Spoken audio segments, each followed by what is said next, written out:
السلام علیکم۔ حضرت مالک بن دیار رحمۃ اللہ فرماتے ہیں کہ میں حج کے لیے جا رہا تھا۔ رستے میں ایک نوجوان کو دیکھا کہ پیدل چل رہا ہے، نہ تو اس کے پاس سواری، نہ توشہ، نہ پانی۔ میں نے اس کو سلام کیا، اس نے سلام کا جواب دیا۔ میں نے کہا، جوان کہاں جا رہے ہو؟ کہا، اسی کے پاس۔ میں نے کہا، توشہ کہاں ہے؟ کہا، اسی کے ذمے ہے۔ میں نے کہا، یہ رستہ بغیر توشہ اور پانی کے طے نہیں ہوگا، آخر تیرے ساتھ کچھ ہے بھی؟ کاف ہا یا عین صاد۔ اس نے کہا، میں نے سفر کے شروع کے وقت 5 حرف توشہ کے لیے پکڑ لیے تھے۔ میں نے پوچھا، وہ 5 حروف کون سے ہیں؟ اس نے کہا، اللہ تعالیٰ کا ارشاد ہے، کاف ہا یا عین صاد۔ میں نے پوچھا، اس کے کیا معنی ہوئے؟ کہنے لگا، کاف کے معنی کافی، کفایت کرنے والا، ہا کے معنی ہادی، ہدایت کرنے والا، یا کے معنی موی ٹھکانہ دینے والا، عین کے معنی عالم، ہر بات کا جاننے والا، صاد کے معنی صادق، اپنے وعدے کا سچا۔ پس جس شخص کا ساتھی کفایت کرنے والا، ہدایت کرنے والا، جگہ دینے والا، باخبر اور سچا ہو، وہ برباد ہو سکتا ہے یا اس کو کسی بات کا خوف ہو سکتا ہے؟ کیا وہ شخص بھی اس کا محتاج ہے کہ توشہ اور پانی لادے لادے پھرے؟ حضرت مالک رحمۃ اللہ فرماتے ہیں کہ میں نے اس کی گفتگو سن کر اپنا کرتا اس کو دینا چاہا۔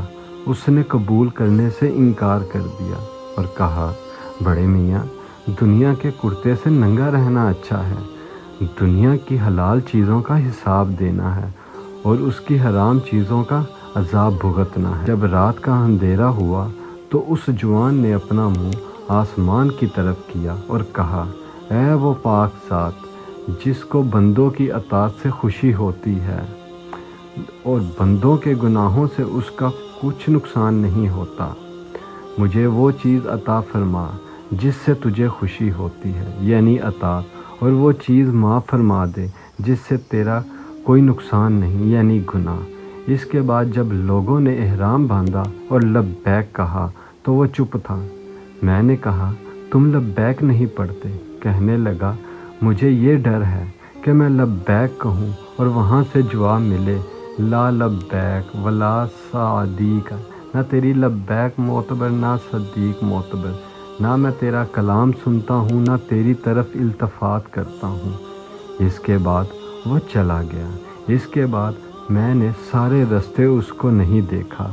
آخر میں منام میں وہ نظر آ گیا اور اس نے چند شعر پڑھے جن کا ترجمہ یہ ہے کہ وہ محبوب جس کو میرا خون بہانا اچھا معلوم ہوتا ہے، میرا خون حرم میں بھی اس کے لیے حلال ہے اور حرم سے باہر بھی۔ خدا کی قسم، میری روح کو یہ پتہ چل جائے کہ وہ کس پاک ذات کے ساتھ اٹکی ہوئی ہے تو قدم کی بجائے سر کے بل کھڑی ہو جائے۔ وہ ملامت کرنے والے، مجھے اس کے عشق میں ملامت نہ کر۔ اگر تجھے وہ نظر آ جائے جو میں دیکھتا ہوں تو کبھی بھی لب کشائی نہ کرے۔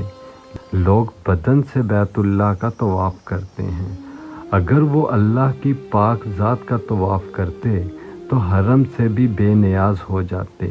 عید کے دن لوگوں نے تو بیر بکری کی قربانی کی، لیکن معشوق نے میری جان کی اس دن قربانی کی۔